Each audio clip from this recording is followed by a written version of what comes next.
The live TV, सच सबसे आगे।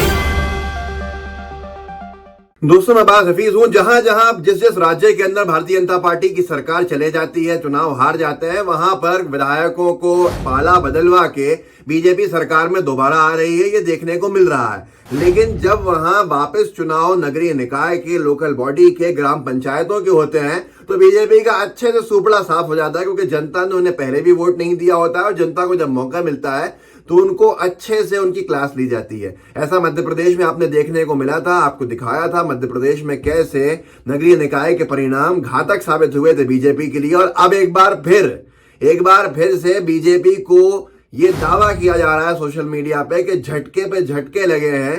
जो ग्राम पंचायत चुनाव चल रहे थे महाराष्ट्र में, वो महाराष्ट्र जहां बीजेपी ने सरकार जो है किसी भी हालत के अंदर क्या कृत्य करके शिंदे गुट के साथ, शिवसेना के बागी विधायकों के साथ मिलकर बना ली, जबकि सरकार ने वो नहीं दिया, एक बनी बनाई सरकार को गिरा दिया। लेकिन अब जो परिणाम है उसको देखकर शायद बीजेपी की चिंता बढ़ती जा रही है। नागपुर के परिणाम तो वैसे एक मिसाली परिणाम थे, जहां कांग्रेस ने सुपड़ा साफ कर दिया था बीजेपी का। लेकिन लोग पोल करके, एक ट्विटर के ऊपर एजेंसी का हैंडल है जिन्होंने ये दावा किया है, ये मेरा दावा नहीं है, इनका दावा है कि महाराष्ट्र ग्राम पंचायत इलेक्शन रिजल्ट्स, महाविकास आघाड़ी ने 507 सीटें जीती और एनडीए ने 363 सीटें जीती। ये दावा लोक पोल ने किया है। आप जाके इनके ट्विटर हैंडल के ऊपर चेक कर सकते हैं क्रेडिबिलिटी को कि ये कितना सही है और कितना इसके अंदर दम है। इन्होंने साथ में बताया कि कांग्रेस ने एक पूरी बाजी मार दी। 174 सीटें कांग्रेस को मिली, 167 सीटें एनसीपी को मिली। उद्धव बाला साहब ठाकरे के एक शिवसेना गुट को 166 सीटें मिली और साथ में एनडीए के अंदर बीजेपी को 244 सीटें मिली। तो जो शिवसेना उद्धव गुट है उसको 119 सीटें मिली। इस सब का जो टोटल मिला है वो 363 हुआ सिर्फ। और वहीं महाविकास आघाड़ी की कुल मिला के सीटें 507 हुई और सीधे तौर के ऊपर सुपड़ा साफ कर दिया महाविकास आघाड़ी, मतलब कांग्रेस, एनसीपी और शिवसेना के गठबंधन ने। किसका? बीजेपी और शिंदे गुट का। ऐसे हालात में जब सरकार में ये लोग हैं, तब सरकार के में होते हुए जिसमें कहा जाता है कि लोकल बॉडी इलेक्शन, चाहे ग्राम पंचायत हो चाहे नगरीय निकाय हो, जो म्युनिसिपैलिटीज के होते हैं, उनका रुझान जो है वो सत्ता दल की तरफ जाता है। लेकिन यहाँ पर महाविकास आघाड़ी ने जो बाजी मारी है, कांग्रेस, एनसीपी और शिवसेना उद्धव ठाकरे गुट ने, वहां साफ तौर के ऊपर दिख रहा है कि बीजेपी का जो गुट है एनडीए का, उनकी हालत बड़ी खराब है। क्योंकि एमवीए को, महाविकास आघाड़ी को 507 सीटें मिल गई और एनडीए को सिर्फ 363 सीटें मिली। ऐसे ही द न्यूज ओशन ने लिखा है, महाराष्ट्र पंचायत चुनाव में उद्धव ठाकरे के एमवीए की बड़ी जीत, एनडीए ने 100 प्लस सीटों के अंतर से हराया। आप खुद सोचिए, जो सरकार में जो गठबंधन है एनडीए का, उसकी पोजीशन डाउन रही और वहीं बीजेपी इस बात पे खुश हो रही है कि ठीक है, हमारी पोजीशन डाउन है लेकिन हमने कम से कम बहुत सारी सीटें हासिल करने का अपना जो है एक शो दिखाया है। जिसका उनको क्या फायदा होना है, क्या नुकसान होना है, ये वो जाने। लेकिन ये वही महाराष्ट्र है जहां पर बीजेपी नागपुर जिले में कांग्रेस से बुरी तरह पिछड़ गई, जिसके बाद थू की बात है कार्यकर्ताओं के अंदर कि जहां संघ का मुख्यालय है वहीं हालत खराब हो गई। आज तक ने लिखा, महाराष्ट्र के नागपुर जिले में पंचायत समिति के अध्यक्षों और उपाध्यक्षों के पदों पर हुए चुनाव में कांग्रेस की बड़ी जीत। नागपुर के पंचायत समिति चुनाव में कांग्रेस की बड़ी जीत, बीजेपी के गढ़ में किया कमाल। ये आप सुन चुके हैं, ये आप देख चुके हैं। बेशर्मी देखिए बीजेपी के नेताओं की। देवेंद्र फडणवीस का एक पोस्टर चल रहा है, इसमें फडणवीस साहब आभार व्यक्त कर रहे हैं और कह रहे हैं कि हमने सबसे ज्यादा सीटें जीत ली। लेकिन गठबंधन का क्या हाल हुआ है उसके बारे में भी जरा ध्यान दे लें। महाविकास आघाड़ी ने किस तरह का प्रदर्शन किया है, जिसको देखकर चिंता बढ़नी चाहिए बीजेपी और एनडीए की, उस पर भी ध्यान दें। हम संवेद ने लिखा, आरएसएस के गढ़ नागपुर में भाजपा को बड़ा झटका।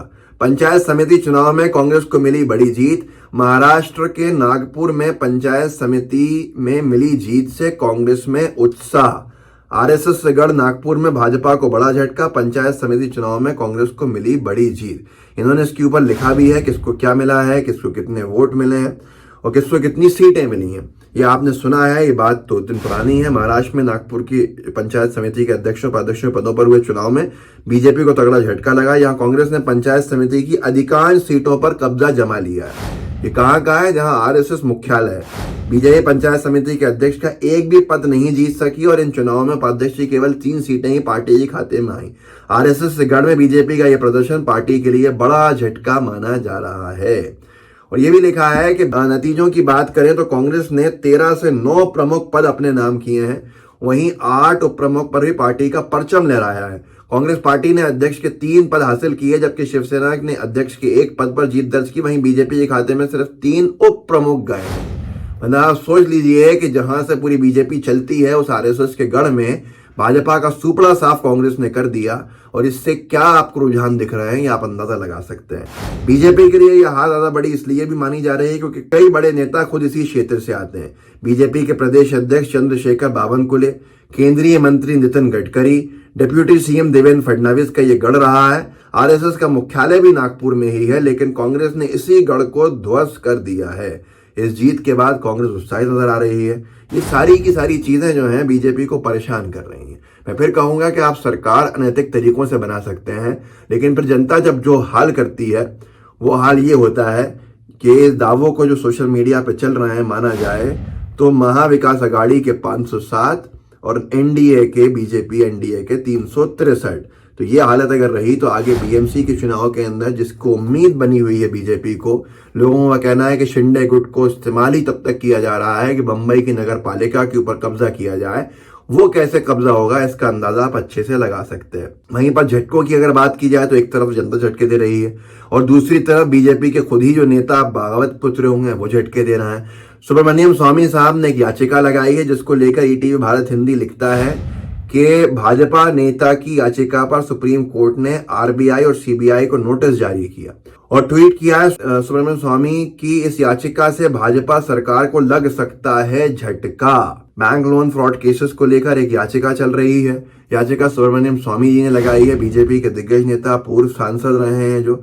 और इस पूरे के पूरे केस के अंदर रिजर्व बैंक ऑफ इंडिया और सीबीआई को सुप्रीम कोर्ट ने नोटिस जारी कर दिया है, जो अपने आप के अंदर बड़ी चीज है। किसान आंदोलन हुआ था, उसके अंदर बहुत से किसान नेताओं का नाम सुना था। एक नाम था गुरनाम चडूनी। गुरनाम चडूनी ने अपना समर्थन बीजेपी को न देके दूसरी तरफ कर दिया। दैनिक भास्कर ने लिखा है कि वादों पर खरे नहीं उतरी सरकार। हिसार की आदमपुर विधानसभा सीट के उपचुनाव में भाजपा को बड़ा झटका लगा है। किसान नेता गुरनाम चडूनी ने यहां से भाजपा जाजापा के संयुक्त उम्मीदवार भव्य बिश्नोई के विरोध का ऐलान कर दिया है। तो आप सोच सकते हैं, कल्पना कर सकते हैं कि सरकार और बीजेपी किन स्थितियों में है, किन हालात के अंदर है और कैसे आगे ये अपना घर चलाएंगे, इसका अंदाजा आपको हो सकता है। इस वीडियो को आगे बढ़ाइएगा, लोगों को जागरूक कीजिए, लोगों को बताइए कि क्या हासिल हो रहा है। जहां पर सरकारें जबरदस्ती बनाई जाती हैं वहां बीजेपी का जब दूसरे चुनाव होते हैं तो विधानसभा में क्या होगा, लोकसभा में क्या होगा, इसका अंदाजा आप लगा सकते हैं। इस वीडियो को व्हाट्सएप ग्रुप में शेयर करने के बाद लाइव टीवी को सब्सक्राइब जरूर कीजिएगा। जय हिंद, जय भारत। द लाइव टीवी, सच सबसे आगे।